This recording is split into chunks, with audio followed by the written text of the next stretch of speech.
Sri Sitaram Yechury. Is complete without a reference to Naushad, Sahir Ludhianvi and Mohammad Rafi. So may I request him to oblige us. गम की दरिया है ना जीना यहाँ बस में ना मरना यहाँ बस में अजब दुनिया है. But I can only tell you that all three are passed in the reference to Mamata Banerjee. Music by Ravi और लिखा था बिहार में फिल्म था प्यार किया था डरना क्या. हीरो था शम्मी कपूर और हीरोइन थी बी सरोजा देवी. सर प्यार किया तो डरना क्या है. इस बिल के बाद तो डरना पड़ेगा. अरे प्यार कहाँ किया, इधर किया उधर किया. इस बिल के बाद तो डरना पड़ेगा सुगेंद्र बाबू. प्यार किया तो डरना क्या. पूरे नहीं. अरे प्यार क्या डरना क्या. Okay. Tell me when to begin, sir. Sir, tell me when to begin. You start, please. Oh, you start, please. You started my. Yes, sir. Sir, I'm really extremely worried about this discussion on this finance bill, because I don't think this is really the finance bill, sir. As somebody had said that this is a financial bully, not a bill, for this year that has been brought about by the government and passed in an extreme hurry in the other house. Sir, there are an unprecedented 189 amendments that have been made in this finance bill, and out of this, 129 relate to tax proposals. 60 of these are related to what is called miscellaneous, and this miscellaneous include from 14 to 17 other matters that do not fall under the purview of the finance bill. Now, the reason why I'm extremely concerned and anguished is I think this is an effort to undermine the very institution of parliamentary democracy in our country. Our constitution is very clear, sir, that we the people, the sovereignty of the people, which is supreme under our constitution, is exercised by the people's elected representatives in the parliament, to whom the executive is accountable. The accountability of the executive, the government to the parliament, the parliamentarians to the people, is the constitutional scheme of things of the sovereignty of the people being supreme. Now, by smuggling it, non-financial matters, non-tax matters into the finance bill, and by defining the finance bill naturally as a money bill, depriving the Rajya Sabha of its right to discuss these matters, is actually undermining the entire constitutional scheme of things, and I think this is an anti-constitutional bill that has been brought. And this is something that I cannot be party to. You can sit in the chair and be party to, and this House must seriously consider whether you can be party to this sort of a thing.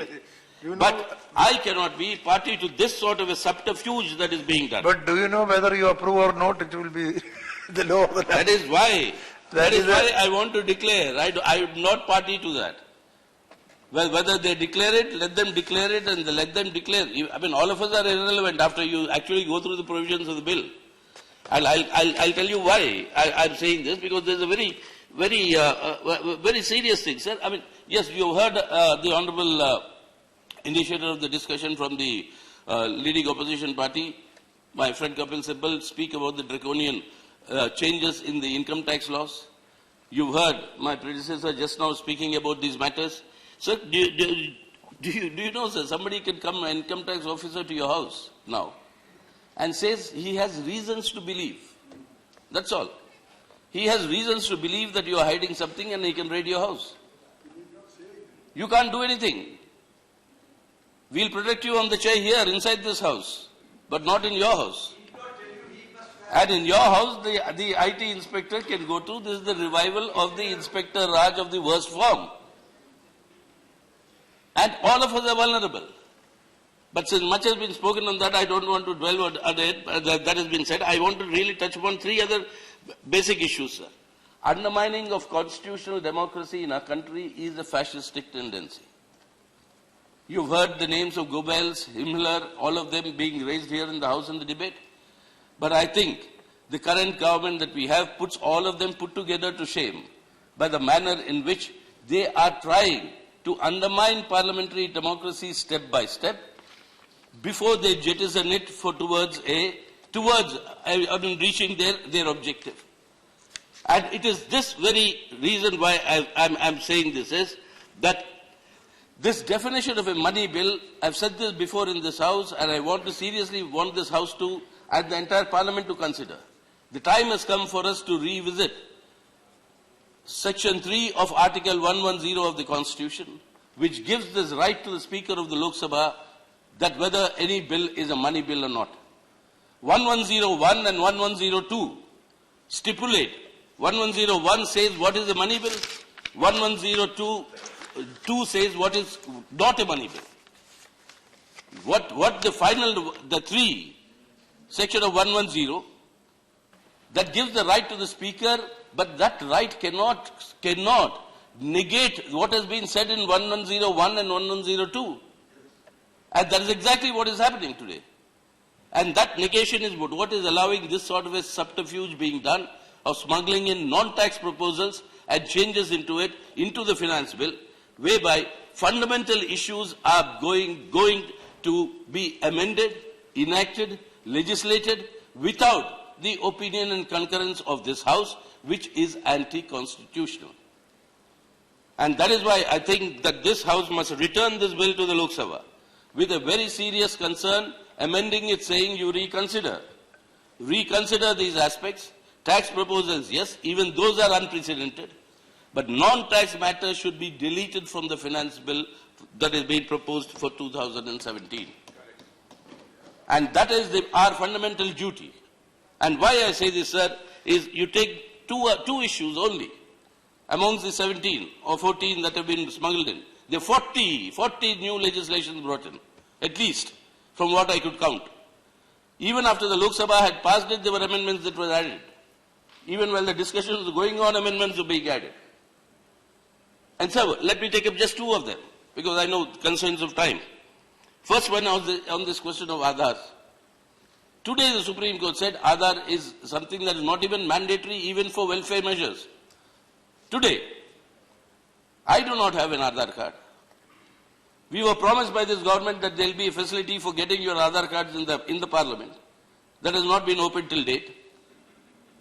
Till date they have not done it. Now they say it is not compulsory, sir, so far.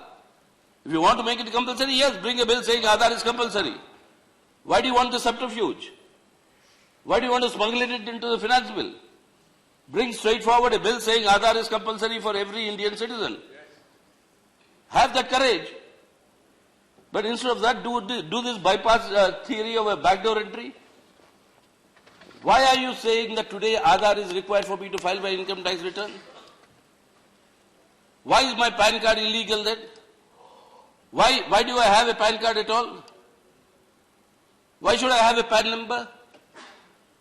Sir, this Aadhaar insistence is what is leading up to the creation of a surveillance state in India. It is violative of my fundamental right to liberty that this Constitution provides. My right to my privacy is being violated by this Aadhaar. Anybody with my Aadhaar number can access all details, including my financial details, personal details, my social details, where I take a holiday, if at all I take one at all, or where I spend how much of money. All that is under the state surveillance. It takes me back to our student days, sir. I don't know if you remember seeing a film called The State, the Enemy of the State.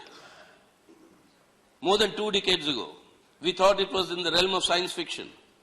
How common students were harassed because of surveillance in the United States of America. It's a cult film. It's called The Enemy of the State, and we thought that that sort of a state of affairs will not come when the entire personal liberty of an individual is at the stake in the hands of the government. Whom they decide will be a citizen, whom they decide will not be a citizen. Our Parliamentary Affairs Minister belonging to our house is lucky. There's nobody in the Lok Sabha from where he comes from. I mean, he's lucky to be here. We wish him all the best. that I should continue. He's a good friend. But otherwise, I mean, you can by definition say who is a citizen, who is not a citizen. I mean, what are you doing, sir? You are creating a totalitarian state. And when you use the word fascist, you would say it's expunged because it's there in your book. But then you are creating a state that is worse than that. And with Aadhaar, what is it? All of us know that Aadhaar is defective.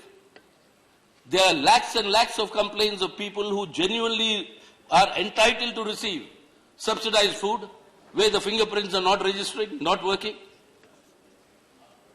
And you want to use that as the authority for delivery of all benefits? And the biometric data that is contained in that. I go back to the second film, also a cult film that's called The Matrix, where you have a number, matrix. You understand the mathematical matrix, where each one of us has a number and we are all slotted into one matrix. The controller sitting there, the controller shall control what you and I will do and what is our individual role in society. And if we are found violative, you are just ejected from the matrix. Your number can just vanish. An Aadhaar number can just vanish, and that means you are not a citizen anymore. What are you reducing this Republic of India for, sir? Is this what we the people gave ourselves?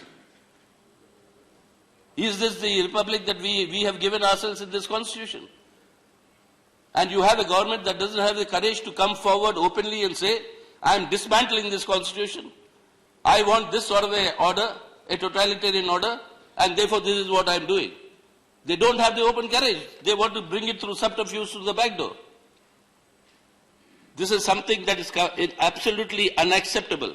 And therefore this cannot be allowed, sir. And violating Supreme Court directions, okay, we have the right to make the law. The Supreme Court can only interpret the law. Then make the law, have the courage, come forward, straightforward and do it. So who controls all this data? Which are the companies for whom you are given the contracts for who will actually collect this data? They are US companies. Ask your own government, they'll tell you. Mr. Kapil Sibal was talking about hacking. There's no need to hack, sir. The company will provide all the details. What is being collected is individual contracts for everybody through which they can be bombarded with their propaganda, controlled in case you are violative, and create a totalitarian state that is the complete antithesis of democracy. And this sort of a totalitarian state with a control by a master and reducing Indian society into a matrix, who will decide who will be a citizen and what are the qualifications, this is something is not acceptable, and that should be smuggled through a finance bill.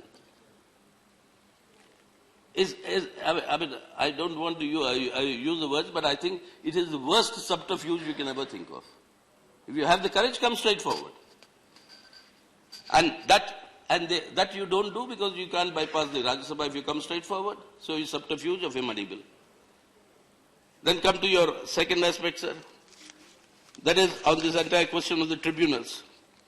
Today you have a situation, sir. What does the finance bill tell you? You look at the definition, sir. I'm sure the finance bill is in front of you. It says, Finance Bill 2017, quote, to give effect to the financial proposals of the central government for the financial year 2017-2018, full stop, unquote. Now tribunals, what is the financial proposal in that?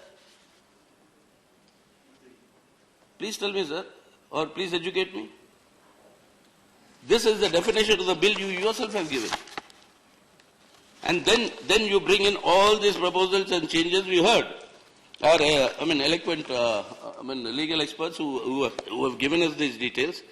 But these are structural changes to institutions and sectors that is completely outside the purview of a finance bill. Structural changes, how do you allow such a structural changes, sir? This permits today the central government to specify the appointments, the tenure, the removal and the reappointment of chairpersons and members of tribunal through rules. Rules. Legislative proposals are debated by us. Structural changes and changes to other institutions are debated by us through our parliamentary department-related standing committees. The rules are not.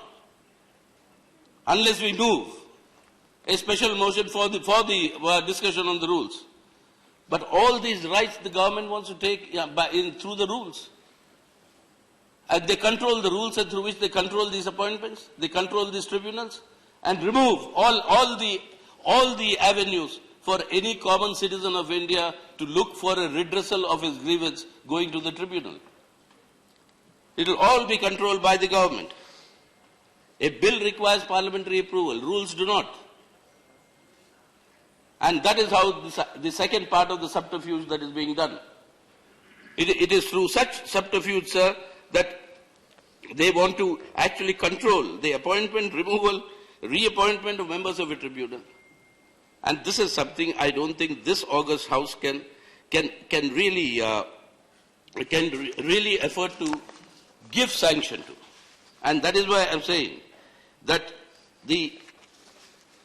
ordinarily, all these bills are subjected to our scrutiny through the department-related standing committees. But financial proposals are not. We discuss the demand for grants for each ministry. But financial tax proposals are not discussed. They're not in the purview of the standing committees.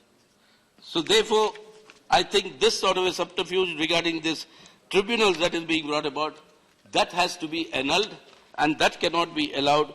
And therefore, let this also be go back to the Lok Sabha with our recommendation that this should not form part of the finance bill.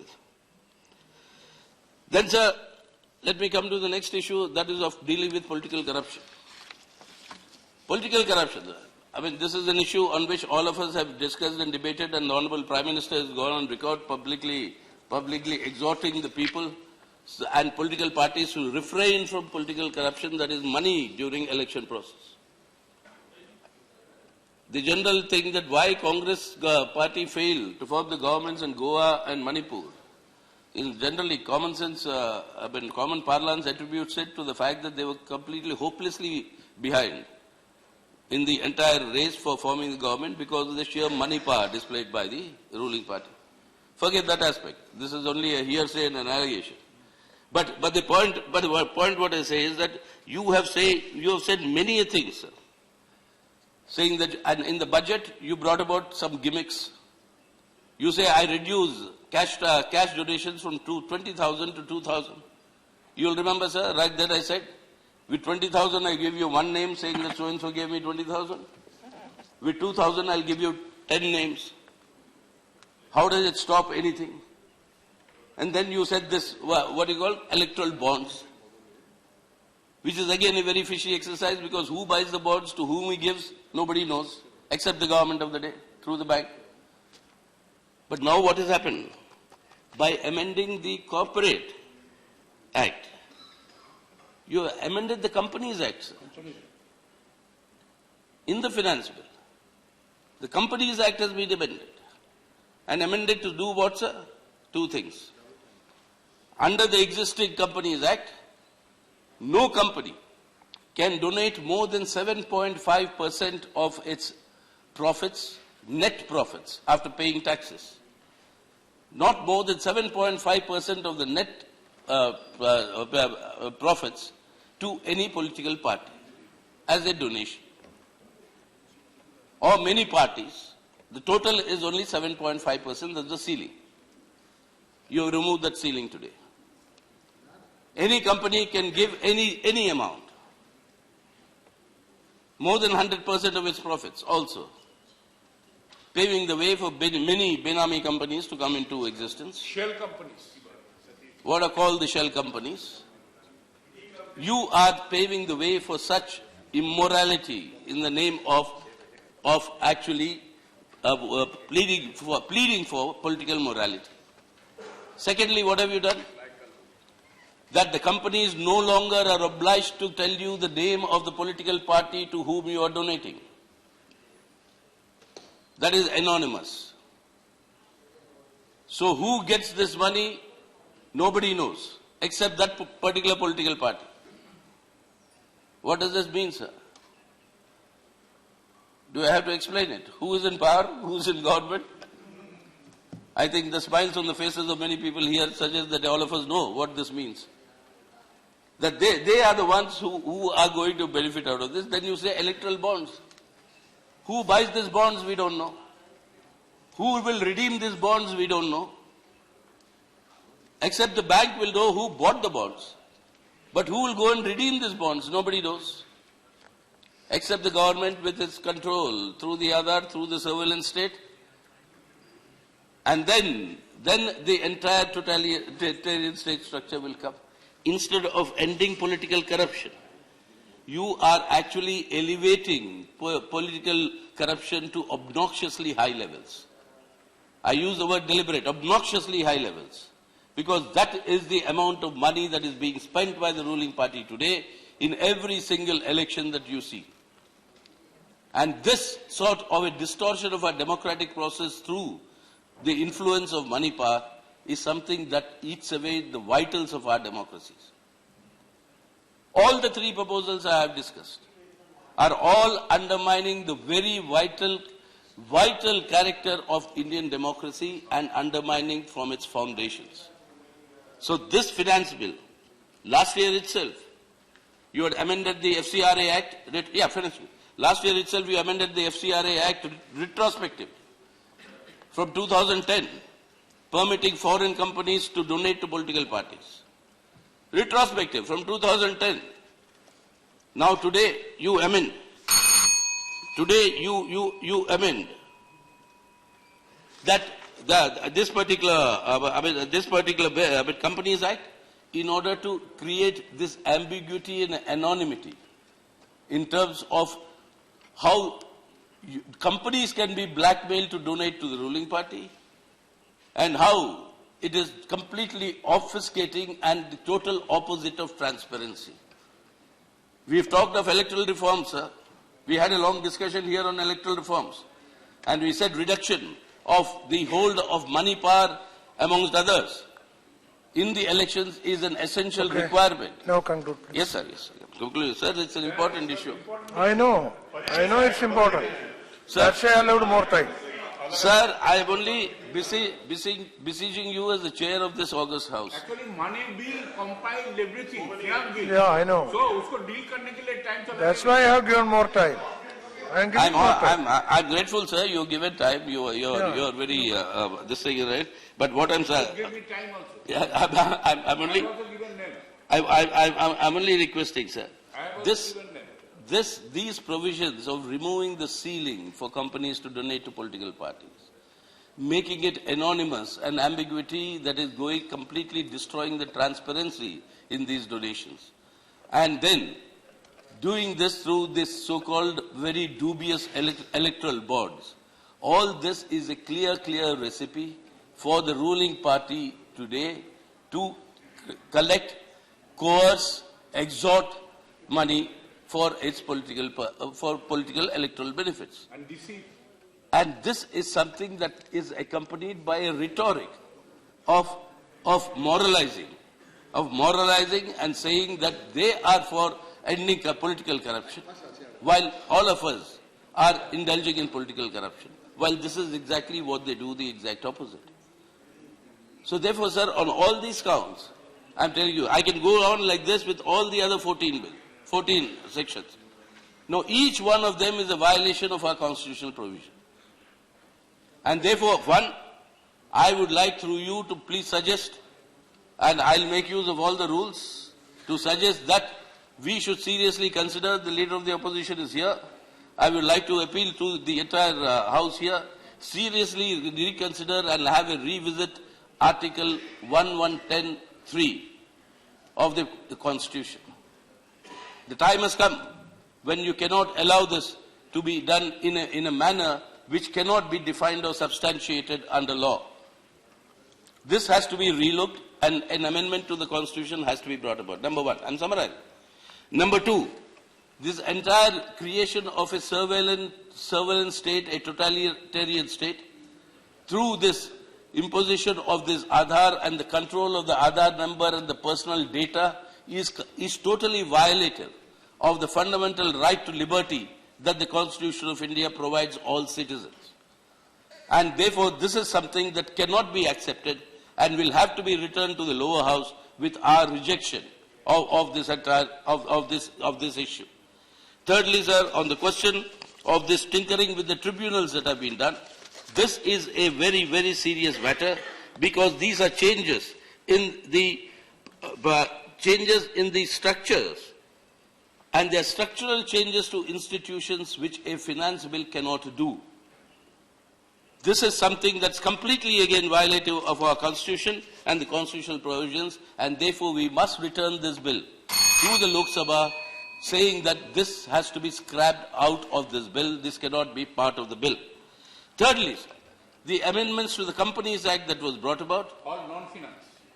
And I'm coming to that. Companies Act that has been brought about, these amendments should be annulled by us.